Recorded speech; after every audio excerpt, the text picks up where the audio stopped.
you can hear me okay. I'm just gonna share my screen here. All right, so I have been asked to talk about experts in the virtual courtroom.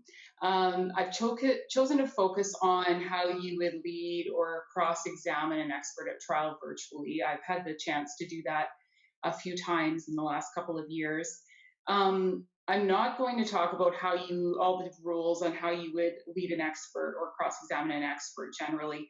Uh, Alberta Civil Trial Lawyers has a fall seminar in September on trial work. So I'm not going to steal the thunder there.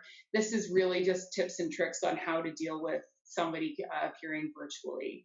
Some of these techniques can be used to assist even if nobody's in the same room.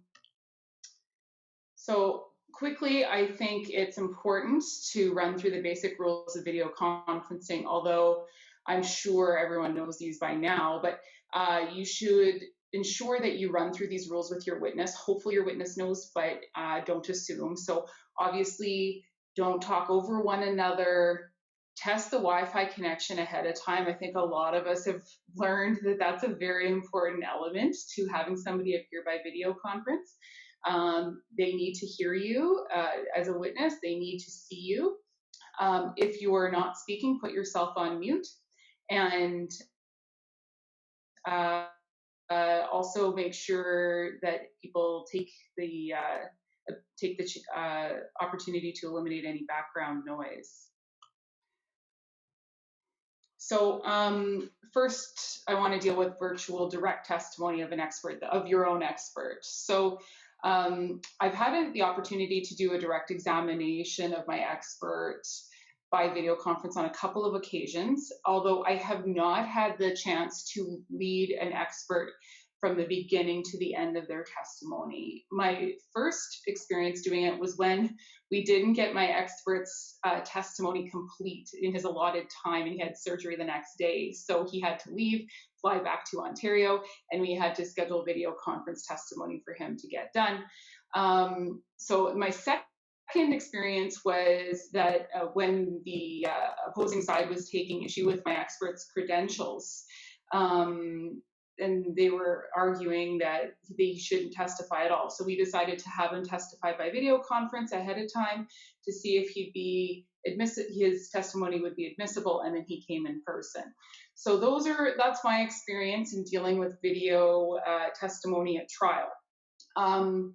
The first thing you need to think about is what tech do you need, and does your expert need support in using the technology? So I found that in setting up video conferencing with the courts, if the more you can do, the smoother it's going to run, because the courts really don't have a lot of support or a lot of resources in dealing with video conferencing. They serve a lot of courtrooms at once, and before this all started, they had 2 video conferencing terminals. So the more that you can do, the more likely you are to be able to actually have your witness appear by video conference. So you're often going to end up being the one responsible to make the video conferencing arrangements, including finding the best place for your expert to appear from. So tech is the biggest challenge in that, because what if something goes wrong in the middle of the testimony, your witness's testimony? If it's, for example, my surgeon that had to appear by a video conference testimony, he has no idea about any of the tech. So going to a court reporter's office is best, because they do this tech support. They can troubleshoot on the go, and they have the best technology available. And quality is absolutely the most important. The quality of the video feed and audio feed, as I just demonstrated, is the most important thing. So for those of you who haven't used courthouse video conferencing, they can be pretty rigid on the platforms they run. So WebEx, I think, is one of the things that they're doing. I don't think they use Zoom. So it's important to make sure that you know what they're going to be using at the courthouse and what they're comfortable with using, because they have the security concerns. So if you don't have a good setup, what it can end up happening is I ended up doing testimony by FaceTime because in one of my trials, because nothing else worked.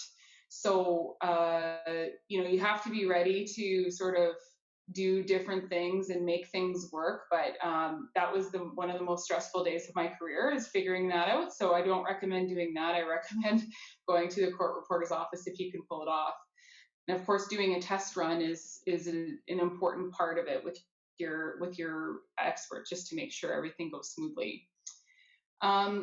So in terms of providing the technology, if you're going to run a trial at all, I suggest having these things, but particularly if you're having a witness attend. So the picture on this slide is an iPhone HDMI adapter. So you can plug this into an HDMI cable and then plug your phone in on the other side. And if I didn't have this particular thing, I wouldn't have been able to have my expert finish his testimony. Who knows when he would have been able to finish it? We might still be waiting for his testimony to finish. So that's a very important piece of equipment that I think most people don't have, but I would highly recommend having available, because FaceTime is such a reliable platform if all else fails. So the projectors at the courthouse are very old, and the quality is not that great. So that's something that you should have. I like to have a screen just in case, and an HDMI capable laptop, so you can connect on Zoom or WebEx or whatever on your computer, and then hook it up to the projector, which projects onto the screen. And also speakers, because usually the audio off of laptops is not good. And same thing off the projectors, it's not high quality, and so people can't hear. So that's the list of things that I would have, and I would take to trial with me if I'm going to be having somebody testify by video conference. The other major concern in ensuring that your expert has access to all the records they're going to need. So I would recommend that they have a separate laptop from the device that they're video conferencing from, just for the records that they're looking at. So I would also recommend that they have a paper copy of their expert report, as well as any expert reports they've commented on, and their CV, just so we know that they're going to have to look at those things. So have them in paper, because paper, you really can't have much tech problems with paper. So when I do a trial, I do a PDF of all of the agreed exhibits. I'm fortunate that the opposing counsel that I deal with are all pretty reasonable when it comes to agreed exhibits, and so we have most of the records that we're going to be referring to agreed to ahead of time. That's particularly important if people are going to be video conferencing, because then you can put that agreed exhibits ahead of time into a PDF, and it's easy to send to your expert, and it will be a continuously numbered PDF. So you can just say at page 150, and they type in 150, and everyone's on the same page. So that's something that I'd recommend that you do. Send them the PDF before their briefing, so they have it, they know how to navigate it. And then you need to consider, are there any other records that they're going to need to look at? So did they cite literature in their report? If so, make sure that they have a copy of each article available to them, both because they need to know the literature they refer to, and because they are very likely going to be asked about it either by me or by the other side. So that's important.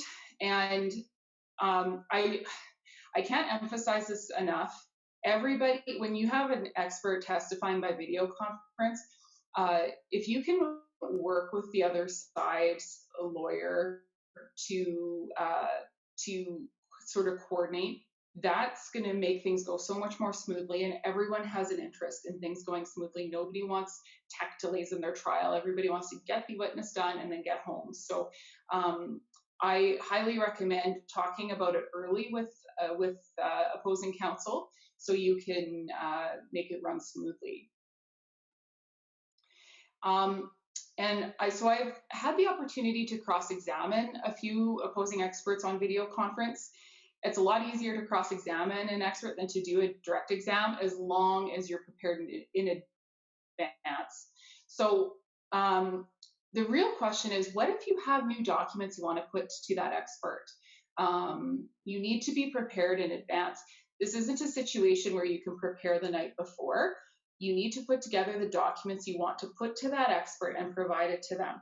So I've identified two possible ways. One is a sealed envelope that's sent to the expert through courier or mail. I sign the envelope flap. Or the other one is a password protected file transfer. I think per file transfer, assuming the expert's familiar with your file transfer systems, I mean Google Drive, my own file transfer systems. So some firms have very complex systems that require new users to register, which I think would be too cumbersome for to use with an expert you aren't familiar with. But I really like the ability to password protect the documents, because just because you're doing it virtually doesn't mean you should have to totally disclose your entire strategy with the opposing expert. You can give the password during the testimony, and then they can access it. That being said, I often will provide articles ahead of time to the opposing side, just because sometimes people raise an issue about that. But if there's something really important that you don't want to provide them ahead of time, this allows, I think, is the smoothest way to do it. If you're going to go the password protected file transfer route, though, I think you'd want to test their ability to use your system ahead of time. So do a test run with something that is just benign, with a different password. So assuming in the future, if we're doing video conference trials, which could very well be the case, and everybody has the same problem of having their experts having to appear virtually, I assume people will be cooperating in getting these things sorted out. It's not good if your own expert is confused about the technology in the middle of their testimony. That's not a good situation. So I imagine opposing counsel, if you say, I have records I want to put to them in the middle of their testimony, can we just practice it so they can access records? I'm sure that opposing counsel would cooperate with you. I know I would want to. And sealed envelope's okay, but it's pretty easy for an expert to open it, look at the stuff, and then put it back in an envelope.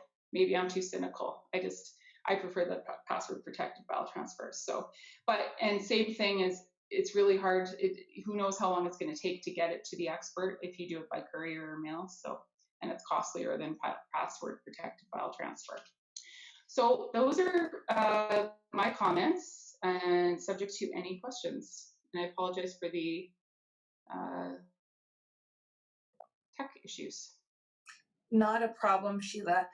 Thank you for your presentation. We do have a question from Robert O'Neill. He asks, Sheila, is there anything specifically that you do when cross-examining an expert virtually to make sure that the expert is alone in the room and doesn't have anyone off camera feeding them cues or information? That's a really good question, because that's something that I think it is hard. I think having them confirm there's nobody there, having them confirm that there's they don't have anything other than what you want in front of them. I think other than saying, confirming there's nobody there, then that would be my practice.